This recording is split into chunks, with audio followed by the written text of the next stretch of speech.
साथ और एक्टर्स के साथ मैं काम करता हूँ तो उनमें से बहुत से तो नशे की हालत में होते हैं और सीन करते हुए मुझे बड़ी प्रॉब्लम होती है।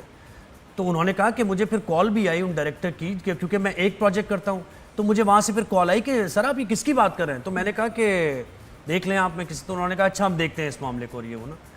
तो क्या वाकई ऐसा होता है? ये जिनको हम आइडियलाइज करते हैं एक्टर्स को और देखते हैं बहुत से लोगों को पसंद करते हैं, उनकी लाइफ में यानी वो एक्टिंग कर रहे हैं और वो नशे की हालत में है वाकई ऐसा ही? मोहसिन अब्बास हैदर कह रहे हैं। अगर ये उनके एक्सपीरियंस में हुआ है तो ये उनका एक्सपीरियंस है। जैसा कि मैंने कहा कि I have been very lucky, मैंने हर सेट को और हर प्रोजेक्ट को बहुत ज़्यादा इंजॉय किया है। अगर मैं देखूं मेरे एक्सपीरियंस में, अगर कोई सेट पे कभी लेट आया है तो वो सिर्फ इसलिए आया है कि उनका अगले दिन दूसरे सेट से पैकअप लेट हुआ था। क्योंकि जो हमारे शादी के सीक्वेंसेस चलते हैं, शादी के सीक्वेंसेस हमारे बहुत देर तक चलते हैं। नादिया जी को तो पता होगा, 3-3:30 बजे तक पैकअप हो रहे होते हैं। और अगर आपका किसी और प्रोडक्शन हाउस के साथ चल रहा है, ऑब्वियसली अगर सेम हो तो वो अगले दिन शूट कैंसिल कर देंगे, राइट? क्योंकि आपकी पूरी टीम, आपका पूरा यूनिट थका होगा। लेकिन क्योंकि मेरे साथ ये हुआ था 4 साल पहले जब मेरे हम सफ़र करी थी, I was working with 3 production houses. तो बहुत अक्सर कुछ कैंसिल शूट्स थे, कुछ बहुत होता, तो बहुत ज़्यादा मैं एक मेंटल स्ट्रेस से गुजरी थी। क्योंकि उनका एक डेट होती थी, इनकी एक डेट होती थी, फिर कुछ ना कुछ मिस हो जाता था। बट अगर मैं देखूं कि आप जो नशे वगैरह की बात कर रहे हैं, तो हमारे सेट पे मेरे दीवानगी के सेट पे, मेरे ज़बाइश के सेट पे, मेरे हम सफ़र के सेट पे तो नमाजें पढ़ी जाती हैं। मैं आपको इतनी मिसालें दे सकती हूँ। हमारे नहीं, ये मैं नहीं कह रहा, ये तो मोहसिन ने कहा, मुझे भी हैरानी हुई। उन्होंने कहा कि मैं जिनके ऑपोजिट काम उनकी आंखें नहीं मिल रही होती, तो मैं कहता हूँ क्या पता तबीयत खराब हो, एंटी एलर्जी खाई हो, मैंने यही सोचा कि ये चीजें हो सकती हैं। मैं भी अपना इतने लंबे करियर में मैंने तो कभी नहीं देखा कि कोई बीमार लोग आ जाते, लेकिन नशे में ये वो मैंने कभी नहीं देखा किसी। और आपको पता है कि एक एक्टर अगर उसको जरा सा भी बुखार है या बहुत ज्यादा बुखार भी और उसको आना पड़ेगा, इतना आपके ऊपर प्रेशर होता है कि फॉर स्पेशली आपकी वजह से, क्योंकि एक सीईओ की तबीयत खराब होगी तो वो फोन पे मीटिंग कर सकता है।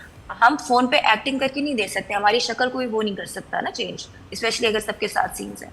तो अ लॉट ऑफ टाइम्स, अभी सना है, उनकी भी तबीयत खराब थी, she is coming to the set and she is shooting the scenes.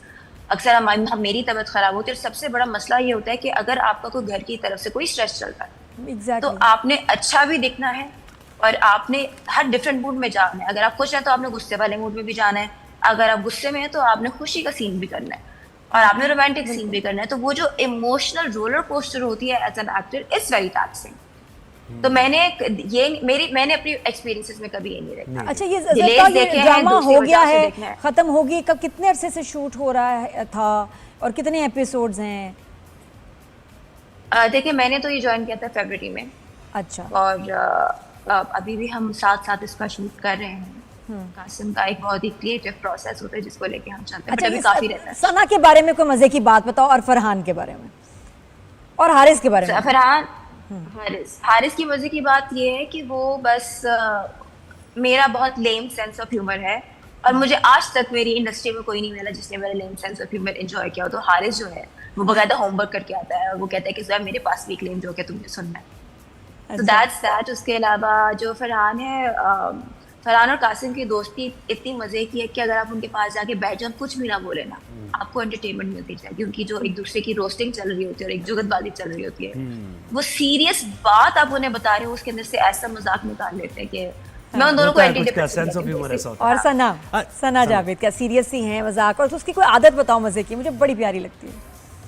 सना की आदत है कि मैं सर्दियों में शूट शुरू किया था तो हमारे लिए किनू आते थे। ऑब्वियसली आपको पता है सेट में फ्रूट्स आते हैं, तो जितने किनू मैंने उसे खाते हुए देखा था, मैंने कहा तुम्हारी अच्छी स्किन का राज मुझे पता चल गया, क्योंकि वो किनूस खाने भी सीन में थे। सीन से ही फायदा उठा ले, गाओ इसी में गाओ।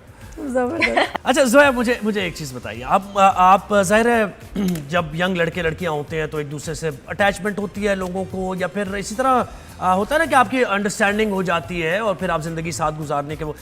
तो अक्सर ये होता है, आजकल तो ग्लोबल विलेज बन गई है दुनिया और बाहर भी बहुत लोगों के राब्ते होते हैं, कम्युनिकेशन होती है, पढ़ने लोग जाते हैं बाहर, वहाँ इंटरेक्शन हो जाता है। तो क्या आप कहेंगी कि मुख्तलिफ कल्चर में, मुख्तलिफ रिलीजन में नॉर्म्स अलग हों, उनका उठना बैठना अलग हो, ज़िंदगी गुजारने के तरीक़े, थॉट्स अलग हों, तो इतने मुख्तलिफ ख्यालों के लोग एक दूसरे के साथ अगर मिलें तो क्या ये बेहतर होता है या फिर ऐसा नहीं होना That doesn't चाहिए, work. इससे मुश्किल हो जाता है, इन द लॉन्गर रन थोड़े मसाइल होते हैं? आप क्या कैसे एनालाइज करती हैं इस चीज़ को? देखिए मेरे पास काफ़ी एग्जांपल्स अपनी फैमिली में भी हैं। जैसे कि मैंने आपको कहा कि आप हर चीज़ को देख सकते हैं। जब मेरी अम्मी की शादी मेरे अब्बू से हुई थी, वो बहुत ही एक स्ट्रगलिंग फेज में थे, फिर उन्होंने उतार भी देखा, चढ़ाव भी देखा, हर चीज़ देखी। जब मेरी भाई की शादी मेरी भाभी से हुई थी, वो अपनी इंटर्नशिप कर रहे थे और एक छोटे से फ्लैट में रहते थे कराची में। नाउ अल्हम्दुलिल्लाह ही इज़ डूइंग फाइन। तो आपको ये शादी का कोई परफेक्ट फॉर्मूला नहीं होता है। मेरे 2 बहन भाइयों की अरेंज मैरिज है, बहुत सक्सेसफुल है। तो मेरी एक कज़न है जिसकी शादी एक फॉरेनर से हुई है, जिन्होंने इस्लाम कबूल किया है। He is a great husband. मेरी जो बहन के ससुर हैं, उन्होंने एक स्विस औरत से शादी की, उन्होंने इस्लाम कबूल किया और वो हमसे ज़्यादा पक्की जो है मुसलमान है, जो मैं देखती हूँ। तो जैसे कि मैंने आपको कहा कि मैंने देखा कि बहुत सिमिलर इंटरेस्ट के लोग भी होते हैं, दे एंड अप क्लैशिंग, और बहुत ही मुख्तलिफ किस्म के लोग होते हैं जिनकी शादी आप कहते हैं कि इनकी तो नहीं चलेगी लेकिन चल जाती है। तो इसमें कोई formula, there is no formula to a successful marriage. I think it's just 2 people coming together and just doing their best. चाहे आपके कल्चर अलग हो, चाहे आपकी अपब्रिंगिंग अलग हो। मैंने बहुत सी जगह ऐसा देखा है कि सेम कल्चर से, सेम फैमिली से, सेम कास्ट से लोग होते हैं और वो लड़ मर के बराबर हो जाते हैं। मैंने देखा है कि बहुत ही कंट्रास्टिंग कल्चर से आए हुए लोग जो हैं, वो बहुत ही खुशी की ज़िंदगी गुजारते होते हैं। तो there is no hard and fast rule. आप इस बात को ये अल्लाह ताला प्रेडिक्ट कर सकते हैं, हम बिल्कुल। और आप कितनी एफर्ट पर्सन टू पर्सन। अच्छा जोया, आप कौन सा प्रोजेक्ट आ रहा है जिसके लिए हम एक्साइटेड हो जाएं, और क्या हो रहा है? मेरा एक प्रोजेक्ट आ रहा है जिसके अंदर आप मुझे एक ऐसे रोल में देखेंगे जिसमें मैंने अपने आप को खुद भी इमेजिन किया था। एक बहुत ही पॉजिटिव घरेलू आप जनाब करने वाली लड़की है। और तो उसका मैं क्रेडिट उष्णा को देना चाहूंगी, because she found the role for me and she told me कि जोया ये तुम कर सकती हो। अरे बस मैंने कहा कैसे टाइम लगेगा। हाँ, तो कहती लेकिन कहती कि नहीं तुम ये कर सकती हो, मुझे पता है कि तुम करोगी, मैं देख सकती हूँ। She actually gave me the point. उसने मुझे 2-3 चीज़ें बताई थी, क्योंकि मुझे वो नेगेटिव एक्टिंग की इतनी आदत होगी कि मुझे पता ही नहीं था कि पॉजिटिव करना कैसे है। और वो she is brilliant at it. तो उसने मुझे इनकरेज किया टू टेक ऑन दैट। अच्छा जोया, सिनेमा में 2 मूवीज लगी हुई है, एक मौला जट लगी है और एक नई वाली मौला जट लगी है। किसका टिकट लेंगे आप, पुरानी वाली या नई वाली? नई वाली मौला जट कर लूंगी। पुरानी वाली तो देख ली थी बहुत पहले। अच्छा, नई वाली का ठीक है। अभी को मूवी देखिए नई ज़ॉम्बी ऑब्सेशन जो लगी है, साइको। मैं इनमें से एक भी नहीं देख सकी, ईद पे भी नहीं देख सकी, बिकॉज बहुत सारी चीजों में मसरूफियत चल रही थी। अरे देखो, अभी अच्छा जोया ने कह रही है देख सकी, और देखना चाहिए नहीं, ये नहीं बताया। एक्टिंग की मास्टर क्लास है, तुम्हें ऑब्सेशन देखनी है जाके जोया, मेरे कहने पे। मैंने ये बहुत सुना है लेकिन टाइम ही नहीं मिल रहा नादिया जी। टाइम निकालना पड़ेगा गुड़िया, रात को चलो शाम को कहीं भी देखना। पता वो जरूरी है इसलिए क्योंकि वो हम एक्टर्स के लिए एक एक्टिंग क्लास है, उससे कम नहीं है, वो जरूर देखना। और मैंने सुना है कि वो एक यूट्यूबर ने डायरेक्ट की है। हाँ, ही इज ओनली 26, उसने डायरेक्ट की है, लिखी है, एडिट भी खुद की है। बजट नहीं था उसके बाद, और इतनी अच्छी फिल्म बना। कह रही हूँ एंड यू नेवर नो। मैंने देखा कि बहुत से अच्छे एक्टर्स भी होते हैं, अच्छी शक्ल के भी होते हैं, वो उनको वो स्टारडम नहीं मिलता जो उन्हें मिलना चाहिए था। कभी हम देखते हैं कि यार ये बंदे की हाइप क्यों है। तो जो आवाम को पसंद आ जाए, किसी भी चीज का कोई परफेक्ट फॉर्मूला नहीं होता है।